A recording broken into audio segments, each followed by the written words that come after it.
Next item on the agenda is going to be the only item on the agenda, which is the housing element. We are to consider adoption of a resolution recommending that the City Council approve the San Bruno 2009-2014 housing element of the general plan, dated February 2010, and adoption of a resolution recommending that the City Council adopt a negative declaration for the San Bruno 2009-2014 housing element.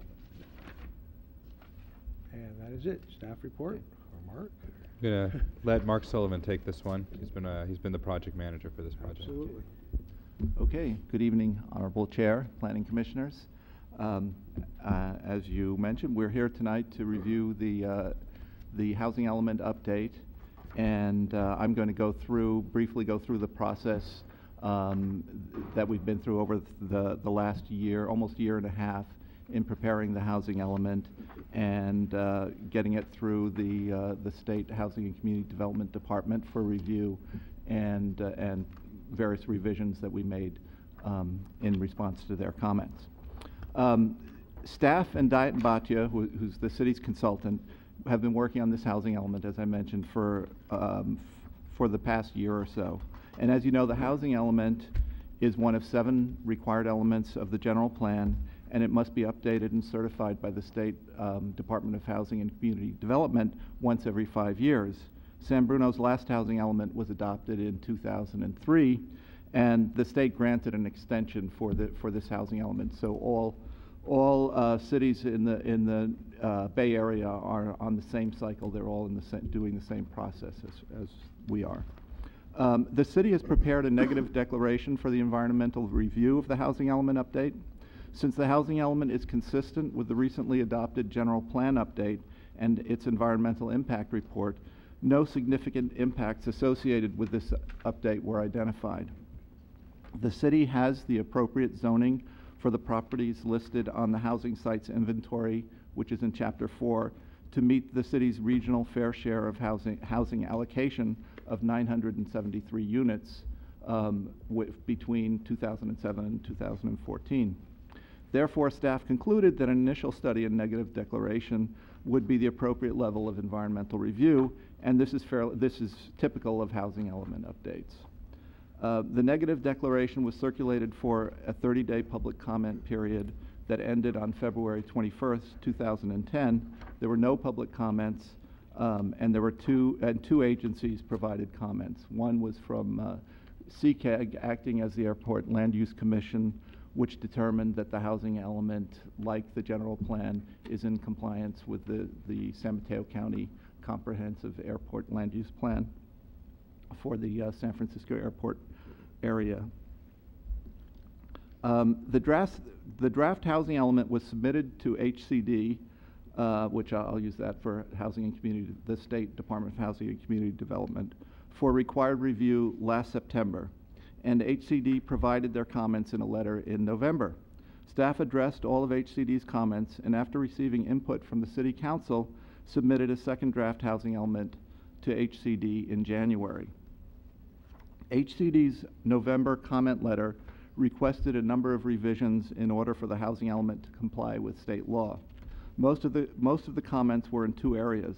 One related to the analysis of sites suitable for residential development, and the second related to planning for homeless shelters. On the first matter, regarding the analysis of residential sites, the housing element must include an inventory of residential sites to determine if there are adequate sites to meet the city's share of regional housing needs. The inventory must identify in great detail enough residentially zoned land at appropriate densities to accommodate the housing need at various income levels. HCD was concerned that the city would need to rezone sites in order to meet its regional fair share. However, staff was able to show that there is sufficient land currently zoned residential or downtown mixed use to meet the city's regional fair share. The revisions to Texan tables in Chapter 4 clarify the city's progress and plan to meet its fair share of regional housing needs. Essentially, we have currently approximately, well, actually over 700 units of housing that are either under construction or approved, which qualify for the 2007 to 2014 period. So there are really about 250 other sites that were identified, which are either residentially zoned or downtown, or zoned downtown, which could accommodate those 250 housing units. The other issue that HCD was concerned about regards homeless shelters. And one of the most significant issues that the housing element addresses is compliance with SB2, the recent state law which requires cities to establish a zoning district where homeless shelters are allowed by right, without requirement for a conditional use permit. San Bruno has an identified need for 32 homeless shelter beds.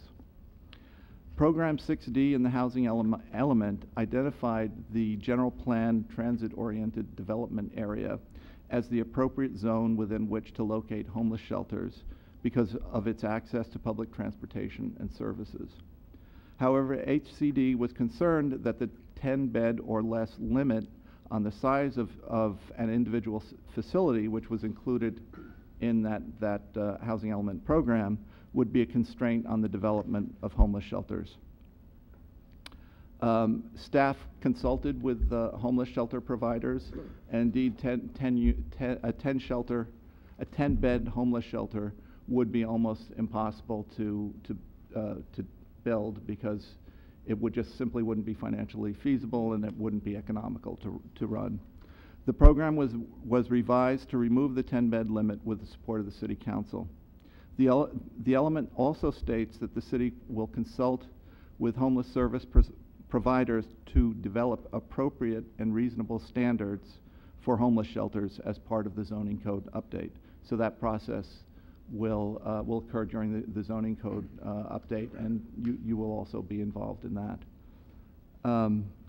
Finally, in a phone conversation in January, HCD requested the city to add information in Program 2B, which addresses the city's efforts to prepare the transit corridors plan. HCD recommended describing the process to change Ordinance 1284 to increase building height limits. HCD felt this was necessary because redevelopment of the transit corridors into mixed-use areas with residential uses consistent with the recently adopted San Bruno General Plan is a major initiative in the current housing element. A section was added to that program, Program 2B, explaining that if the transit corridors plan is approved and if it includes a recommendation to increase height limits, the city would need to bring the plan before the voters as a ballot measure in order to be approved. HCD has since provided a letter dated February 16th stating that the housing element meets all of the statutory requirements and that San Bruno will be in compliance with state law once the element is adopted and submitted to HCD. This item is scheduled to be considered by the City Council on March 23rd. And that concludes my presentation, and Aaron and I are here to answer any questions you may have about the housing element. Thank you very much. Commissioners, anybody have any questions, comments to Mark or to Aaron in regards to this? Other than the fact that it's a very detailed document, and I didn't quite get through it all, but it's a great job, seriously. So. And through the chair. A couple points I'd like to make is first, dealing with the state, sometimes a tedious issue, as the state really does have, they have goals for all cities to meet their housing inventory, to make sure that they meet their housing goals for overall state from a regional basis and by a city basis. And actually, they were pretty. This time around, it was a pretty easy process where we went back and forth. But Mark did do a really good job with them responding to their comments. And what was interesting talking to them is, how much they focused on Ordinance 1284 that we have that limits the heights of building. And they basically see that as right now as our biggest impediment to actually producing housing within San Bruno and actually, having new development within San Bruno, whether it be mixed use in our transit corridor. So I think that shows that we are on the right track right now by doing the transit corridor plan and setting up something that eventually, that where we might be able to exceed that 3-story height limit if the plan is approved and if the voters decide that's something that we want to do. But I think the state is in line with us right now, saying, hey, that is something that you have to at least look at, because that is your biggest impediment right now to producing housing. Great. Thank you. Through the chair? Yes, Commissioner. I know that it's totally related to this, Mark, but I recently had the opportunity of having some discussion around homeless people, and I learned some new things, and I don't know if you have any input to this or any impact to the element, but my understanding is that there are a variety of different reasons why people are homeless, but one that's really becoming quite prevalent are those that have been incarcerated and are being released, and they have restrictions around them. And part of that is that they can't be within, certain penal codes require certain restrictions, and they can't be within 2,000 feet of a park or other types of environments. Mm-hmm. And so what was interesting to me is to hear the feedback as to some of those that have been released, that they have certain places they can sleep only, and they're designated places, and it's become a big issue because they're not able to go in certain areas. They have to move around every 2 hours. They have to have docking stations where to dock in for their GPS component. And there is the whole other issue about how do they make it in life, but really the piece that I'm speaking to is, has there been any discussion or input or need or feedback, or from your point of view, have you, has that been something that's been brought up? Well, in our discussions, no, it hasn't. We've met with homeless providers, and somebody from Adrian Tissier's office, and we've talked about homeless shelter in general, and we've communicated also with St. Bruno's Church that runs a small shelter there, and they're actually interested in potentially doing something a little bit more. And so, no, we haven't gotten down to that specific level, but I think that would be, if that were your desire, something that we would address. Well, the issue that encounters is they're not even eligible to be in homeless shelters, Right. The particular penal codes. Right. There's a variety of them, and that's this is one of real. them. And so I just find I was actually quite astounded by the impact of what it takes to survive, and just, how does a person survive, and then how do we keep people safe from those that have, it's almost as if it's a no-win situation. Right. And so it gave thought to our communities, that people who are on bikes, people who have backpacks, they're on the road. And so part of that is, it was interesting to me, has there been any impact to San Bruno looking at those situations? They sit at park benches, not park benches, I have to use a different language, but at bus stops a lot. They're able to go to, they have, as part of their rehabilitation, going to centers during the daytime, is they actually have circles around places where they can go, but we are now requiring, from a planning commission point of view, housing units to have mini parks and other things that are family friendly. And so should that happen, it's not friendly to those that are trying to rehabilitate. It's just it really provoked a lot of thinking on my end, and trying to think about this from a point of community, and having environments that, not having a mindset of, well, they've done their crime, do their time, that's too bad. But the reality is, they do get released, and whose job is it? And from my perspective, it's all of our jobs to think well about our communities. And so I just raised a tremendous amount of questions in my mind about, wow, this is a whole nother unspoken piece of situations that are ongoing, that are not visible. They're practically invisible. They're not transparent at all. And so I've worked late these last few weeks, quite late in my office, and then leaving 11:30 to 2:30 in the morning, I'm actually seeing a level of activity, and it's not necessarily what looks like drug scenes or substance, I should say, of any sort. It really looks like people are trying to figure out what to do. I see them, as bus stops and families, children. It was really, now that my eyes are open to it, it allows me to sort of look at it from a different perspective and wonder as I'm driving, in our own community, is that part of something that's taking place that we don't know about?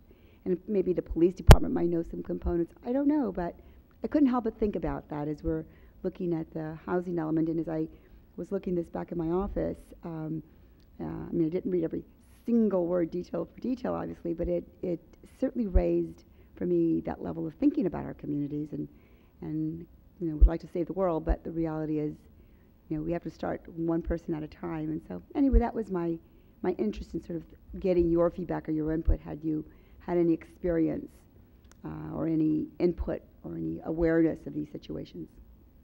Yeah, I mean, I think Mark answered part of it. I think what we do have to do and what we say we're going to do and what we will do as part of this is that we actually are going to meet with homeless advocates and people who actually provide homeless shelters, so that we could see, you know, how can we best set ourselves up so that it will be successful within our zoning code amendments.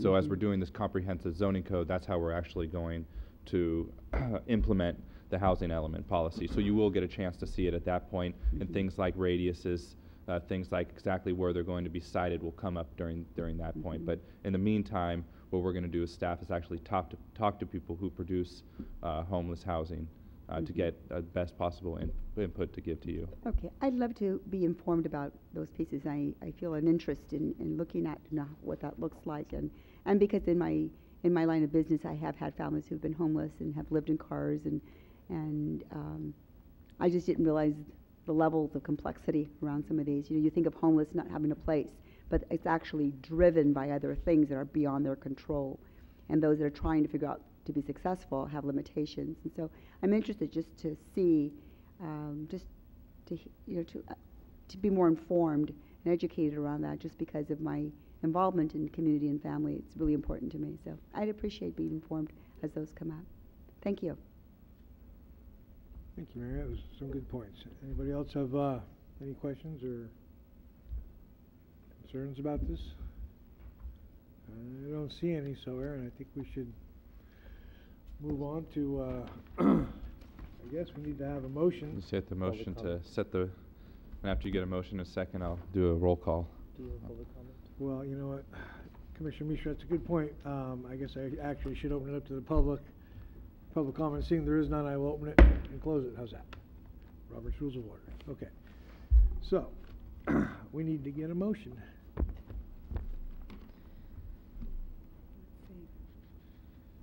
And just to remind that the first motion is for the negative declaration resolution.